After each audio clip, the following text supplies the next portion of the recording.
What's up, YouTube? So today in this video, we're going to talk about how digital marketing is going to make your business produce you more money. So there's a lot of potential in digital marketing. The potential for more visibility, more people to put eyes on your business. You'll get your products in front of more people in general. You'll make more money, make more profit. You'll be able to find leads for the people that actually want to buy your stuff. And then from that, you can build a repeat and referral business. And then you can also build an email marketing business. The sky's the limit. There's so much to do with digital marketing. And the biggest thing is this. I'm a local guy. I like selling locally. That's how we do it primarily for the majority of the year. With every holiday and event that we do local, and we make the majority of our money doing that. But I'm going to start venturing more into the digital marketing side of it, because just think about it. We have, I don't know, say you have 10,000 people in your town or your city or whatever it is. That might be low, but the whole United States, there's 300 million. Digital marketing can target anywhere in the whole United States as long as you're willing to ship the product. And then, by the way, before the video's over, or you can just wait till the video's over, there's a link in the description and it's totally free. It's called the Master Plan Calendar. It's a calendar that I use with all the holidays on it throughout the year. I sell during each one of these holidays, and it keeps me on task every year. Go ahead and click that link and get yours for free. Okay, so number one, I want to talk about social media marketing and advertising.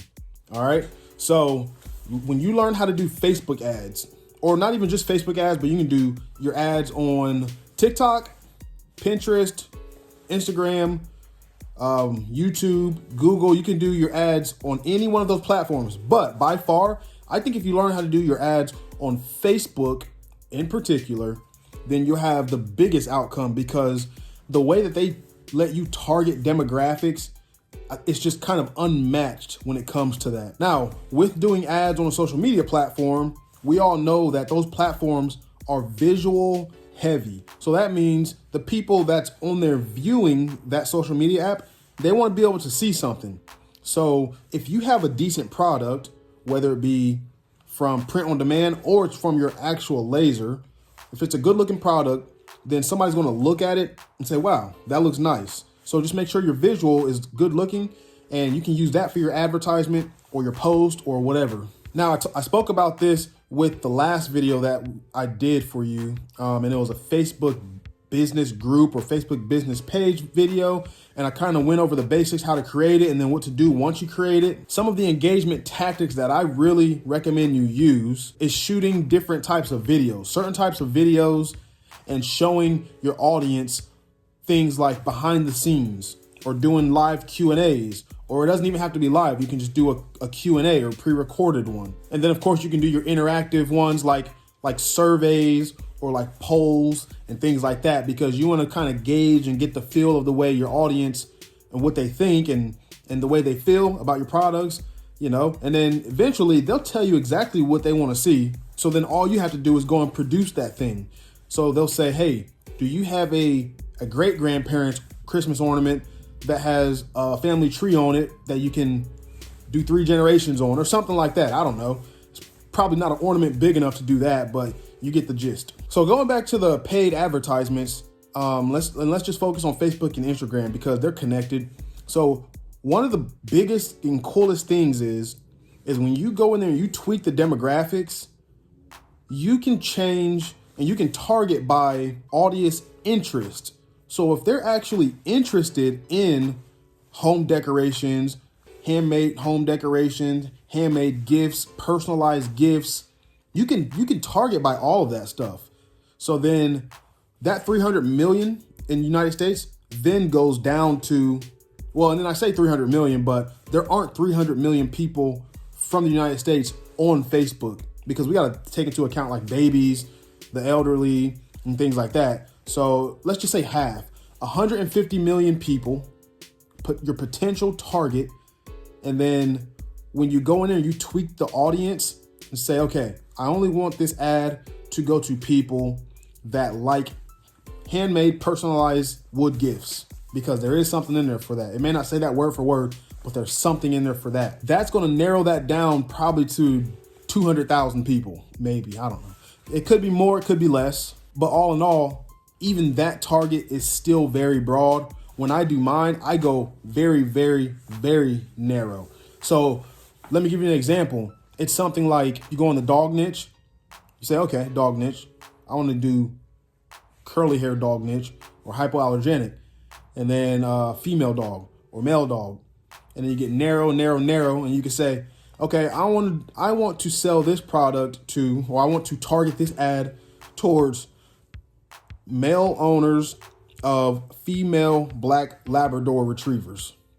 You can get that narrow. Okay, we got kind of hung up on that last one for a little bit, but for this one, SEO, that's called search engine optimization.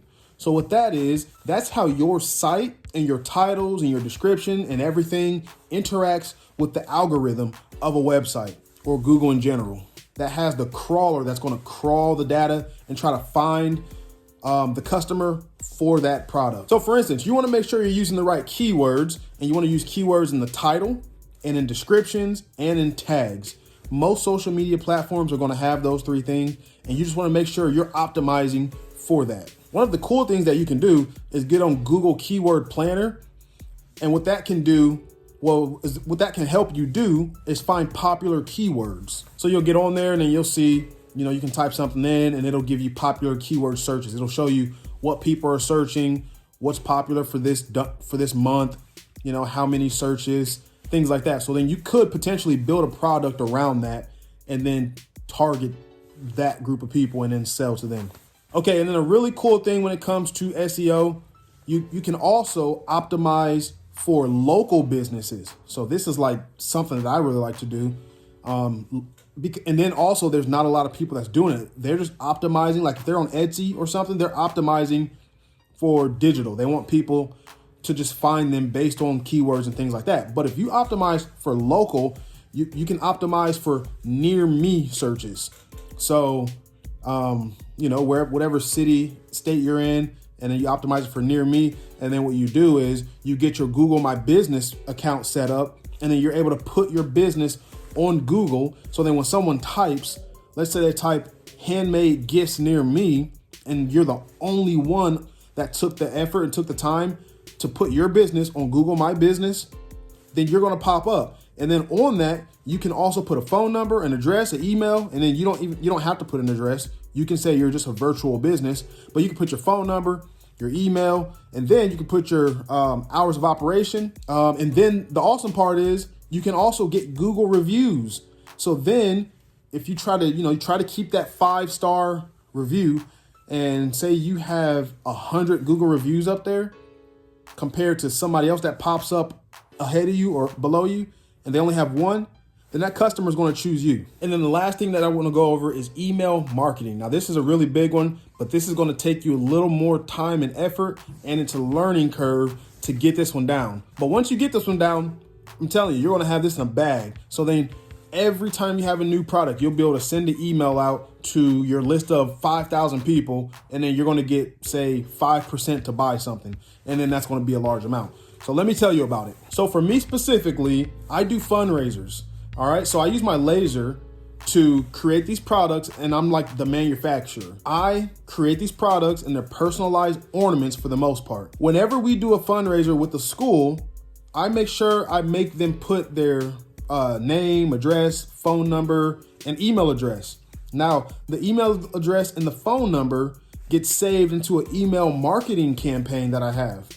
So then next year, when their kids are out of that school and they're going to a different school, well, they're no longer a customer for that fundraiser, but I have their email now for marketing down the road. So then when I have another big release or some type of new product and I just don't want it to flop, I send that email to now 2,000 customers on the email list, and then a certain number of them buy every time, a couple hundred. They say, oh, that's nice. I want to buy that for myself, for my family, or for someone else for a gift. And then this is the key right here. This is like the golden one for local. All right. So selling to your local Facebook groups, doing email marketing, things like that, having your Google My Business put up. Those things are golden for local businesses. All right. So I just want to remind you that digital marketing doesn't have to be overwhelming. You know, it's just a learning curve. So everything seems daunting when you don't know about it, but you can break it down into manageable pieces and then just tackle one at a time. So pick one of these things on here, and then I challenge you to say, I'm going to do one of those, or I'm going to start with one of those, or even this. If you don't want to start, if you're not ready to just completely start yet, tell me which one you're going to at least start learning about, and then comment that below. All right, so that's it for this video. If you have any questions, or if there's something that I didn't cover, just comment below. Otherwise, don't forget to like and subscribe. Thanks for watching. Bye.